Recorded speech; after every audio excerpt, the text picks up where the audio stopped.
మా పార్టీ తరపున BRS party తరపున సంపూర్ణంగా మద్దతు తెలుపుతున్నాం అధ్యక్ష. సంపూర్ణంగా స్వాగతిస్తున్నాము.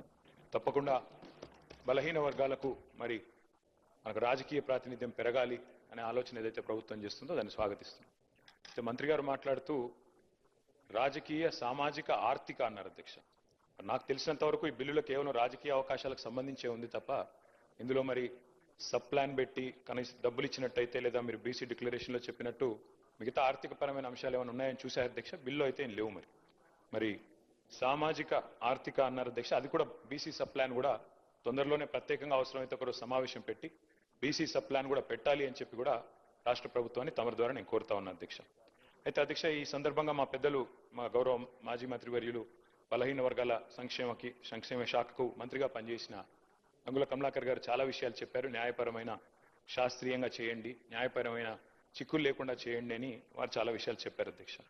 దాంతోపాటు ఇంకా ఒక 2-3 అంశాలు మా పార్టీ తరఫున, ఎందుకంటే మున్సిపల్ చట్టాన్ని సవరిస్తున్నప్పుడు వారు మాట్లాడారు. పంచాయతీరాజ్ మంత్రిగా నేను గతంలో కొంతకాలం పనిచేశాను అధ్యక్ష. కాబట్టి నా అనుభవంతో వారికి కొన్ని సలహాలు సూచనలు కూడా నేను చేయాలనుకుంటా ఉన్నా అధ్యక్ష. అధ్యక్ష, మా పార్టీ కొత్తగా ఈరోజు బలహీన వర్గాల సంక్షేమం గురించి ఈరోజు మాట్లాడడం లేదు అధ్యక్ష. పెద్దలు కేసీఆర్ గారు 2004వ సంవత్సరంలో ఆనాడు యూపీఏ ప్రభుత్వంలో ఆనాడు కాంగ్రెస్ పార్టీతో మేము పొత్తు పెట్టుకున్నాం అధ్యక్ష. పొత్తు పెట్టుకున్న తర్వాత ఆ రోజు యూపీఏ ప్రభుత్వంలో భాగస్వామిగా కూడా దాదాపు సంవత్సరంన్నర కాలం మంత్రిగా కూడా కేంద్ర కేబినెట్ మంత్రిగా కూడా కేసీఆర్ గారు పనిచేసినారు. ఆ సమయంలో అధ్యక్ష 2004 డిసెంబర్ 17 నేను డేట్తో సహా చెప్తా ఉన్నాను. ఆ రోజు కేసీఆర్ గారు ఇక్కడ తెలంగాణ నుండి ఆనాడు ఆంధ్రప్రదేశ్ నుండి మన బలహీన వర్గాల సంక్షేమ నాయకులు ఎవరైతే ఉన్నారో బీసీ సంక్షేమ సంఘం జాతీయ అధ్యక్షుడిగా ఉన్న ఆర్ కృష్ణయ్య గారిని వారి ప్రతినిధి బృందం మొత్తాన్ని కూడా ఆ రోజు ప్రధానమంత్రి మన్మోహన్ సింగ్ గారికి ఫోన్ చేసి వారి కార్యాలయానికి ఫోన్ చేసి అపాయింట్మెంట్ తీసుకొని, సార్ బలహీన వర్గాల సంక్షేమం మీద మాట్లాడాలి, మీరు కొద్దిగా సమయం ఇవ్వండి, ఏదో మెమరాండం ఇచ్చి 5 నిమిషాల్లో పోవడానికి కాదు, మాకు కొద్దిగా సమయం కావాలి అంటే ప్రధానమంత్రి మన్మోహన్ సింగ్ గారు కూడా టైం ఇచ్చినారు అధ్యక్ష. దాదాపు 45 నిమిషాలు టైం ఇస్తే గంటన్నర పాటు సమావేశం జరిగింది అధ్యక్ష. ఈరోజు మన బీసీ కమిషన్ మాజీ చైర్మన్ గా ఉన్న వకులాభరణం కృష్ణమోహన్ రావు గారు కూడా అందులో ఉన్నారు ఆ ప్రతినిధి బృందంలో. అట్లాగే ఆర్ కృష్ణయ్య గారు వీరందరూ కూడా ఉన్నారు.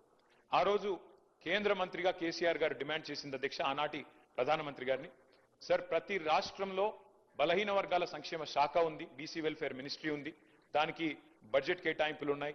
ఆ రకంగా బలహీన వర్గాల సంక్షేమం కోసం ప్రతి రాష్ట్రంలో భారతదేశంలో ఏదో కార్యక్రమం జరుగుతూ ఉంది.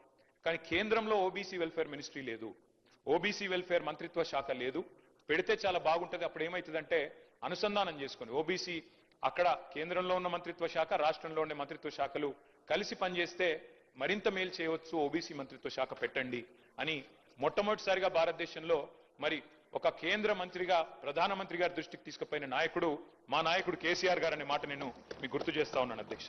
అట్లాగే అధ్యక్ష పార్టీ పెట్టిన కొత్తలోనే బీసీ పాలసీ తెచ్చి కొంత మరి మా పార్టీ విధానాల్లోనే బీసీ పాలసీ అంటూ తీసుకొచ్చింది కూడా ఆనాడు టీఆర్ఎస్ అధ్యక్ష. రాష్ట్రం ఏర్పడ్డది అధ్యక్ష. చాలా మంది పెద్దలు చెప్తా ఉంటారు కేసీఆర్ గారి నాయకత్వంలో ప్రజా ఉద్యమం నిర్మాణం జరిగింది, అందులో అందరం కూడా పాల్గొన్నాం. ఈ హౌస్ లో ఉన్న వాళ్ళు కూడా చాలా మంది ఉన్నాం. అందులో భాగంగానే ఆనాడు పార్టీలకు అతీతంగా పోరాడితే అల్టిమేట్ గా తెలంగాణ సిద్ధించింది. తెలంగాణ వచ్చిన తర్వాత అధ్యక్ష 2014లో మొట్టమొదటిసారి ఇక్కడ శాసనసభ కొలువు తీరిన తర్వాత తమరు కూర్చున్న స్థానంలో అధ్యక్ష అక్కడ కూర్చున్నది సిరికొండ మధుసూనాచారి గారు, బలహీన వర్గాల బిడ్డ స్పీకర్ గా ఇక్కడ, కౌన్సిల్లో శ్రీ కనకమామిడి స్వామి గౌడ్ గారు, అక్కడ చైర్మన్ గా స్వామి గౌడ్ గారు, ఇక్కడ మొట్టమొదటి స్పీకర్ గా మరి మధుసూనాచారి గారిని కూడా చేసుకున్నది ఆనాడు టీఆర్ఎస్ ప్రభుత్వం అధ్యక్ష. అట్లాగే ఫస్ట్ టైం అధ్యక్ష చరిత్రలో, ఉమ్మడి ఆంధ్రప్రదేశ్ చరిత్రలో, ఇందాక పాయల్ శంకర్ గారు మాట్లాడుతూ అన్నారు అడ్వకేట్ జనరల్ ఎన్నడూ కాలేదు అని, దాన్ని కూడా మార్చి తిరగరాసి మొట్టమొదటి అడ్వకేట్ జనరల్ బలహీన వర్గాల బిడ్డను చేసింది కూడా కేసీఆర్ గారి ప్రభుత్వం. బిఎస్ ప్రసాద్ గారు వారిని ఆనాడు మొట్టమొదటి ఏజీగా నియమించింది కూడా కేసీఆర్ గారి ప్రభుత్వం అధ్యక్ష. ఇందాక కొంతమంది మిత్రులు మాట్లాడితే ఇంకేదో అన్నారు, నేను దాని జోలికి ఎక్కువ పోను. కానీ ఇవాళ కూడా మా పార్టీకి 3 ప్రోటోకాల్ పొజిషన్లు ఉన్నాయి సార్ రాష్ట్రంలో. ఒకటి శాసనసభలో ప్రతిపక్ష నాయకుడిగా కేసీఆర్ గారు ఉన్నారు, అక్కడ శాసన మండలిలో ప్రతిపక్ష నాయకుడిగా మధుసూనాచారి గారు ఉన్నారు, అట్లాగే శాసన మండలిలో డిప్యూటీ చైర్మన్ గా బండా ప్రకాష్ గారు ఉన్నారు. అంటే 3 ప్రోటోకాల్ పొజిషన్స్ ఉంటే అందులో 2 బీసీ బిడ్డలకిచ్చి మా పార్టీ నిబద్ధతను చాటుకున్నామనే మాట కూడా నేను వారికి విజ్ఞప్తి చేస్తా ఉన్నాను అధ్యక్ష. అట్లాగే అధ్యక్ష మా ప్రభుత్వం ఉన్నప్పుడు చట్టసభల్లో మేము 2 సార్లు తీర్మానం చేశాం అధ్యక్ష. ఇక్కడ శాసనసభలో, అక్కడ శాసన మండలిలో 2 తీర్మానాలు చేసి పంపించినాం ఏకగ్రీవంగా. ఆ రోజు కాంగ్రెస్ పార్టీ కూడా మాకు మద్దతు పలికింది. శ్రీధర్ బాబు గారు, బట్టి విక్రమార్క గారు ఆనాడు ఇక్కడ ఉన్నారు, వారు మద్దతు పలికినారు అధ్యక్ష. ఒక తీర్మానం ఏం చేసినాం అధ్యక్ష, మేము సెన్సస్ తో పాటు 2021లో చేయబోయే సెన్సస్ తో పాటు జనగణనతో పాటు కులగణన కూడా చేయండి అని మొట్టమొదటిసారి రాహుల్ గాంధీ గారు మాట్లాడే కంటే ముందే కులగణన గురించి మాట్లాడిన మొట్టమొదటి ప్రభుత్వం తెలంగాణ ప్రభుత్వం ఆనాడు కేసీఆర్ గారి నాయకత్వంలోనే మాట కూడా నేను గుర్తు చేస్తా ఉన్నాను. తీర్మానం కూడా మీ రికార్డులో ఉంటుంది సార్. అంటే జాతీయ స్థాయిలో చేయాలని చెప్పాము, తర్వాత ఏం చేసామో కూడా చెప్తాను సార్. అట్లాగే చట్టసభల్లో కూడా రిజర్వేషన్లు ఇవ్వండి, బలహీన వర్గాలకి శాసనసభలో అదేవిధంగా శాసన మండలిలో పార్లమెంట్ లో కూడా ఓబీసీ రిజర్వేషన్లు తెండి అని చెప్పి కూడా మరొక తీర్మానం కూడా. Telangana Panchayati Raj second amendment bill 2025. The motion is moved. Now discussion and consideration of the bill.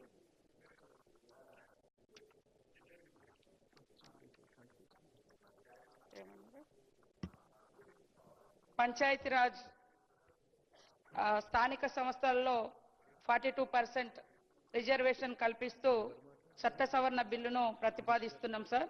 గత ప్రభుత్వంలో 2018 పంచాయతీరాజ్ చట్టంలో రిజర్వేషన్లను 50% పరిమితం చేస్తూ బీఆర్ఎస్ ప్రభుత్వం చేసినటువంటి చట్టం చేయడం జరిగింది. దాంట్లో 285A నిబంధన మరి సీలింగ్ పెట్టడం జరిగింది 50% వరకే.